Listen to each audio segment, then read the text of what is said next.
side of Team Silver, I don't think they should prioritize on that Grace at this point in time. I think Lyra or even Baron would be a better ban out. They do actually ban out that Lyra, so coming into Eanix, they might just pick up that Baron as first pick. They are going in for the Grace. So the one time that Silver Boom bans out the Lyra, they immediately dip in for a Grace. Maybe this is gonna set up. Actually, Grace is really versatile, anyways. So just looking into this, maybe the first pick of Silver Boom is where we're gonna see it. They could opt for maybe Baron could be good here. Baron or could a Captain. be good. Yeah, but then the two basic attacks after jump jets, I think Grace can heal it all the way up. Catherine is of course the better pickup. Very clever ban coming out from the side of Silver to ban out that Sky who counters Catherine. And also Catherine in itself, she just provides so much utility. Although I personally dislike Catherine, because I just think that she's just so squishy in the early game as compared to the other tanks and captains available. But anyways, they do go for that Catherine, and then with that banning out that Sky, in response, the side of Eanix would actually go for a rather peculiar ban, and that would be Celeste. Because honestly, I don't think the side of Silver would actually go in for that Celeste pickup, although Celeste synergizes well with that Catherine. But anyway, still good ban coming out from the side of Eanix. They might just not want to go against that, because honestly, Idris would be a better ban than instead of Celeste. They are going in for that Baron after seeing that Idris, so I'm not too sure. The draft coming out from the side of Eanix, in the previous game, they had a really sound draft. It's as if they knew what they were doing. But then if you are going to go for that Baron pickup, then why ban out that Celeste instead of Idris? Granted, Celeste can... Celeste, like I said earlier on, Celeste synergizes well with Catherine. Celeste is a threat to Baron, because Celeste can just outpoke you before you can get to her. But even then, there is an Idris in the late game that you must go up against as this Baron. That's true. This is one of the counters, right, to a Baron, like going either, I think, an Id. But all right, looks like Eanix will go for a Koshka. So anything, like maybe they're looking for maybe bait out the Black Feather pick, and then this Koshka will just go aggressive early game and make him neutered basically, so that he can't really go aggressive onto the Baron if they go for that third pick Black Feather, and then the Idris. In the laning phase isn't really strong, because as far as I remember, there's not really much that you can do to clear out the waves except for maybe pushing out chakrams, but then you get heavily outmatched by a Baron who can just hit AoE with the rockets. So maybe that's what Eanix are looking for, and they're gonna go for the Black Feather. They are going to go for that Black Feather. So Black Feather we saw in the previous game, or rather the game that was not streamed. It was similar coming out from the side of Infamous, going against the Baron as well. So I think it's good drafting from the side of Silver. On the side of Eanix, however, it's the drafting coming out from them for this game. It's rather peculiar. Granted, Koshka can win Black Feather in the early game. It's really just down to how Grace is positioned. If whether or not Grace will babysit this Koshka, because Grace just provides so much protection and damage reduction in the early game. Black Feather has got nothing on them. So whether or not they will play to their strength on the side of Eanix, whether or not they can actually go in for the invades without Catherine being an harassment in lane, because we have to note that if Grace and Koshka do not go up to lane, Catherine would definitely be there. And if they do actually constantly invade the side of Silver, pushing that of Black Feather down, their lane will be affected, because you have a Baron. Your wave clear is better compared to that of Idris. But then if you are going to just allow Idris to farm up, he is going to be a problem for you in the later game. And Koshka just falls off so hard in the later game. So I think they have to find a balance. Eanix, for the side of Eanix at least, they have to find a balance, pressuring the lane and of course pressuring the jungle. I'm just quite interested to see how their draft pans out. Yeah, maybe, if you think about it, this type of, I guess, drafting from Eanix is more of like a confidence play, wherein that they know, or they think they know how they're, or rather they find it they're confident enough. Yeah, that's it. They're confident enough to actually get the execution that they're looking for against the Silver Boom, who can, well, basically destroy them in the later stages of the game, which is what we're going to be looking for. But look at here, Truffles as well as Rubber Monkey immediately with the aggressive poke or the steal on the Trent. So they're immediately starting it off. Who's going to get the last hit? I think it's going to be Rubber Monkey, yeah. And Pain Sandy is caught out here as they will be getting that first blood. So Eanix looking to show that they know what's up, or they know how to do this. Definitely. I mean, the Dragon Blood contract picked up on Rubber Monkey on this Grace is just an insane pickup because firstly, that's a slow that you can provide. Okay, and secondly, an additional 100 crystal power in the early game for just 300 gold. So, you know, honestly, it is a really good pickup on the part of Rubber Monkey on this Grace. Grace is known to go really aggressive in the early game because Grace is just so strong in the early game. However, in the later part of the game, Grace will start to struggle because a lot of his, the kit of Grace requires a lot of channeling. So yeah, it's going to be difficult to execute a team comp, especially with a Grace. So if you can actually work your early game, right, very, very well, especially with this Koshka, you can be very aggressive. Oh, we actually do see so bad, very bad, maybe getting caught out right now. He will be trying to get away. Oh, was it Truffy who actually got the Trent? That was he? I think he was. Yes, it was. Yeah. Oh no, that's bad. That's very bad for so bad, very bad. And he will get caught out by Rubber Monkeys. He does at least have the Shroud Step to be able to go over the wall, but well, it's not going to be enough. And they net themselves a second kill onto a Baron this early on. Yep, and it's not good at all. I mean, just looking at Truffy's is sitting. Oh, they are going in for depression at this point in time. Well, it doesn't mean that. Well, this doesn't really show that. Or rather, this shows that they're really aggressive with their composition. They get themselves a Black Feather, and well, the pieces are falling into place here, Luxuria. It looks like they're starting off the way they wanted this game to go.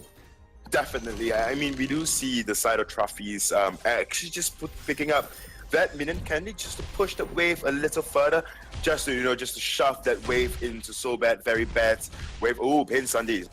They yeah, shouldn't be able to get away from this one. He was trying to at least get so bad, very bad there, but he wasn't lucky enough. Although that was just a consolation prize for how much Eanix have been starting strong into this game. Koshka, I Angry You Die, chasing it down. Nice connection with the Holy Nova to people. And Koshka, looky here, gets the damage in. And this kitty cat is just meowing, or ouching his opponents. But, well, so bad, very bad, gets the 1-for-1. Yep, it is a really bad thing. I mean, both of these teams, they can play. They are playing very well into this early game. They are just making use of their team comps overall. A problem I'm seeing with the side of both teams, actually, not just on the side on one side, is that they're not playing very methodical. They are going in for these kills, and then of course trading another kill back. Again, granted, in the early game we have Truffy's picking up that Catherine, and then of course Truffy's going into his jungle and then picking up so bad, very bad on this Idris without any consequences. But then when Truffy's got really confident at the point in time, he was standing on the side of Silver Boom's lane, and that was how Pain Sandy got to him, and then of course Depression breaking up the kill. So, you know, although they have a really good comp. Ooh, I think that was the Storm Guard almost getting the kill on I Angry You Die. He will be able to chug a potion to sustain himself and keep him in maybe the jungle. No, he's going to be going for the port. All right. Yep, I mean, I Angry You Die on this Koshka, he is going in for that. A little bit of, yeah, so it's going to be a little bit of lane aggression here by Silver Boom. They have to be careful of Truffy's, but now Truffy's, he's you know, he's learned his lesson. He's not going to allow... What is he doing? He's going to be going aggressive here, and he might get caught out. Sunday, Pain Sunday, dives it in with the Merciless Pursuit. Black Feather to follow up with the on-point lunges himself forward. And Depression might get killed here by Rubber Monkey, and he does. Rubber Monkey just leaping himself forward and getting him that Black Feather. Already, Angry You Die is right here. Koshka's damage, AoE as well, ripping it through. I Angry You Die will be able to connect his ultimate, keeping Pain Sunday in check, and that's gonna be a delayed ace by Eanix. I don't. Yeah, it was a delayed ace. Had Depression not come up in time, then Depression just going in. Depression can actually clean up right now. But then, of course, we cannot forget the fact that there is such thing as a jump jet, and trophies can get away successfully. So what we are saying right now is that the side of Eanix, they are sitting at a comfortable 2k gold lead over the side of Silverboom, and Koshka as well is going in for that Shatter Glass instead of the occasional, instead of the more meta aftershock broken midfield. And I do understand the build coming up from Iron Gyudai on this Koshka, because she just wants as much crystal power as possible in the early game, because she knows, especially with a Shatter Glass build, it better translate into the later game as well. It sends you into the mid game once she is going in for the 1v2. He doesn't even care. There is an outnumbered advantage here because the Grace has hold her hand. Gonna go for a little bit of a twirly death action. Does have the AoE spin to win. Does he have the yummy catnip frenzy? Actually, don't think he was able to use it. Although Truffy's is right here. Rocket jumps with the double auto attacks. Oh, and yeah. So bad, very bad will be able to escape. But that was the 1-for-1 trade. And I think he was alright with that. Actually, 2-for-1 trade. Impressive indeed. And this turret, can it be defended by So Bad, Very Bad? I don't think he can. He's just the lonely Idris for the meantime. Doesn't even have that die potential. And Trophies goes in. So Bad, Very Bad, way out of position. And he will get punished. That's, again, another delayed ace by Eanix. Yep, I think the side of Silverboom, they are playing so haphazardly, a little too haphazardly. In fact, they are not considering the consequences that might befall them if they do actually go in for those kills, or they try to go in for those kills. I want to just quickly touch on Iron Gyudai on this Koshka. We see Iron Gyudai just going in, whether or not it's a communication issue with the side of Eanix, but then Iron Gyudai just goes in without any form of benefit whatsoever. Like now. Hold on to that thought, man, because it looks like Eanix are gonna be diving in once again. There it is, the Yummy Cutting Frenzy, putting him into a lockdown state of misery as Truffy's just goes in and deals the extra damage. Eanix will be looking for a second turret. And with the damage, goes in with the rocket jump. Ooh, has to be a little bit careful there, but with the Grace having her engage in front line, she'll be able to provide some support. Rubber Monkey is actually taking quite a bit of turret shots here. Depression goes in with the Rose offensive. Although I don't think it actually hit Iron Gyudai. It did. It actually did. Iron Gyudai. Okay. Iron Gyudai manages to run away successfully. Just a quick touch on Iron Gyudai and how he is playing so far. I must say he is playing rather well. Right, he's providing that front line he can for his team, and then of course we have Grace just healing her up, or rather this Koshka up when Koshka gets really low. What happens then was in a lot of team fights, in fact, not just then, was that Iron Gyudai just went in without any form of backup from the team. So whether or not it's a miscommunication, an error in that, or if not, then Iron Gyudai is playing a little too aggressive for the liking of the team, because he's not considering what would befall him, the consequences afterwards, and whether or not the team is there to follow him up. They may be looking for a clash right now, or they are just going in for that gold miner. Ooh, Depression might spot them out. There is the scout trap right there, another catnip frenzy, and look at this. Rubber Monkey sets it up with a follow-up Holy Nova. Although there was the blast tremor from Pain Sandy, it wasn't really enough to do anything because the damage has already been done.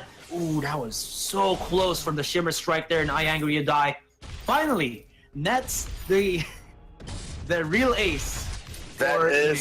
That is the final, finally that ace that we've been waiting on for so long. Every single time we go like, oh, that's a delayed ace, and finally we do see an ace. And like, although I said Iron Gyudai is playing very aggressively without any backup from the team, but then in that team fight, when his team is there, his aggressions do actually pay off, scoring them that ace. Very clean one, in fact, without any exchange, or any kills exchange at all. So, you know, honestly, it is really good play coming out from the side of Eanix, but whether or not they can actually carry through. What happened then was so bad, very bad, was so far back. Yeah, he wasn't even part of the team fight. Yeah. And then Koshka finally found him and then took him down immediately. So bad, very bad, was so far away from Team Silver. I think, although we are looking at a goal difference of about 8,000 in favor of Team Eanix, I think the side of Silver Boom do. Ooh, the person is going in. And indeed, he goes in, but dips back out. So I think, like, they might go for a fight still. But I think the reason why this is actually going so well for Eanix is that even though, let's say that Vainglory just goes in a bit, you know, crazy over his head, the follow-up really isn't that difficult in a way because Grace has so much AoE as well as the Baron. So it kind of evens out that even though there was a little bit of mistake with the timings, it's still easily fixed with just how much AoE is coming out from Eanix's Grace and the Baron. I mean, I just think that might be the case. Yeah, I do agree with you as well. I mean, although it may be delayed, like you said, but then because of the amount of CCs, or rather, that AoE slow coming out from the side of Eanix, they can actually afford to be that slow with their reaction time. When Vainglory going, ooh, just look at the damage on, so bad, very bad. Man, this is just a game of ooze as we are just seeing damage potential Eanix. Trophies, look at that, from 0 to 20% on the turret. They're chasing him down, but there's still the matter of, well, the Koshka as well as Grace. It's a blast jammer for the silence, but it's not gonna be the case anymore. Look at that cat just slashing, dashing, getting the kill, and he almost obliterated so bad, very bad. Uses the shimmer strike.